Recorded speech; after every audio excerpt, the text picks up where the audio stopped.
Viloyatimizning Muborak tumanida joylashgan Janubi-g'arbiy maxsus harbiy okrugiga qarashli harbiy qismda tashkil etilgan Yangi O'zbekiston yoshlari birlashaylik shiori ostidagi Jasorat maktabi loyihasining 4-mavsumi o'z yakuniga yetdi. Shuni alohida ta'kidlash joizki, mazkur loyiha davlatimiz rahbarining adashgan, bilib-bilmay xato va kamchiliklarga yo'l qo'ygan ayrim yoshlarga bergan yana bir o'ziga xos imkoniyatidir.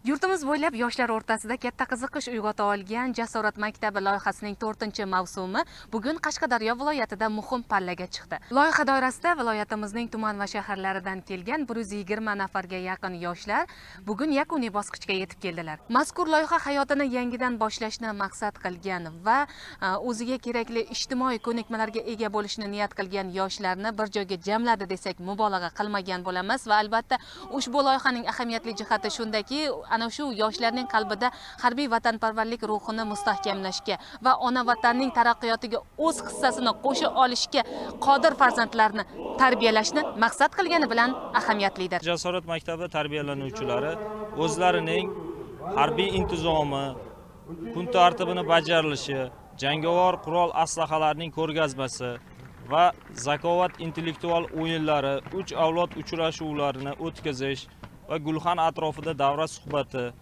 keksalar va yoshlar uchrashuvi, rahbar va yoshlar uchrashuvida o'zlariga tegishli xulosalarni chiqarib, yig'in davomida o'zlariga quyidagilarni maqsad qilib qo'yishdi.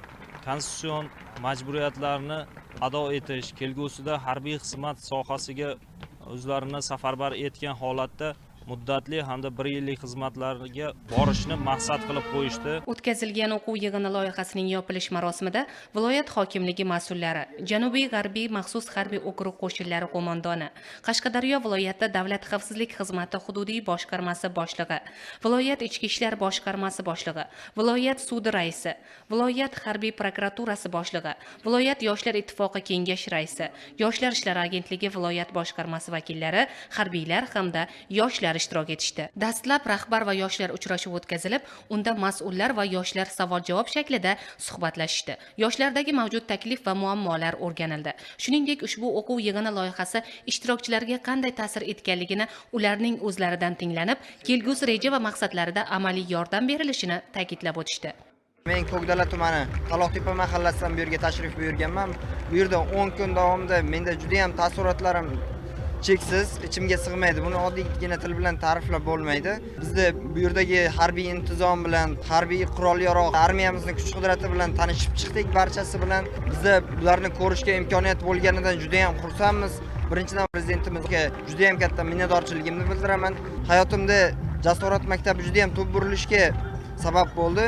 Men o'zimdagi bilimlarimni, o'zimdagi talantlarimni to'g'ri yo'naltirishni o'rgandim bu yerda. O'zbekiston ravnaqiga, rivojiga hissamni qo'shmoqchiman. Ma'lumot o'rnida tashkil etilgan 10 kunlik loyiha doirasida yoshlarga 15 dan ziyod kasb-hunar o'rgatilib, o'z faoliyatlarini boshlashlari uchun ularga yo'l yo'riq ko'rsatildi va tushuntirish ishlari olib borildi.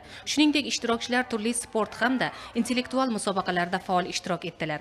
Bundan tashqari harbiylar hayoti bilan bevosita tanishib, yangi O'zbekistonning harbiy salohiyatini namoyon etuvchi amaliy mashg'ulotlarda qatnashish imkoniyatiga ham ega bo'ldilar. Loyihaning yakunida esa o'tkazilgan musobaqa va tanlovlarda g'oliblikni qo'lga kiritgan ishtirokchilarga diplom, medal va qimmatbaho sovg'alar topshirilib, uylariga kuzatildi. Muxtasar qilib aytganda, mazkur loyiha probatsiya nazoratida turgan va mahalla yoshlar yetakchilari tavsiyasiga ko'ra Jasorat maktabi loyihasining 4-mavsumiga jalb qilingan yoshlar uchun nafaqat to'g'ri yo'lni tanlash, yangidan hayot boshlash, balki qalblarida ona vatanga sadoqat bilan yurt ravnaqi uchun xizmat qiladigan barkamol yoshlar bo'lib yetishishlariga hissa qo'sha olgani bilan manfaatli bo'ldi.